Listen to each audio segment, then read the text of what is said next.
దేవుని వాగ్దానము కీర్తనల గ్రంథము 121వ అధ్యాయము 8వ వచనం.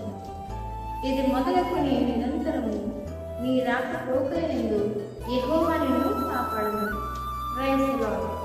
మనుషులమైన మనందరి జీవితంలో ఉదయం లేచి స్నానం నుంచి సాయంత్రం మనం అనుకునే వరకు కూడా ఏదో ఒక రకంగా మనం ప్రయాణిస్తూ ఉంటాం. ఏదో ఒక పని విషయంలో కానీ దేని విషయంలో కానీ మనం ప్రయాణిస్తూ ఉంటాం.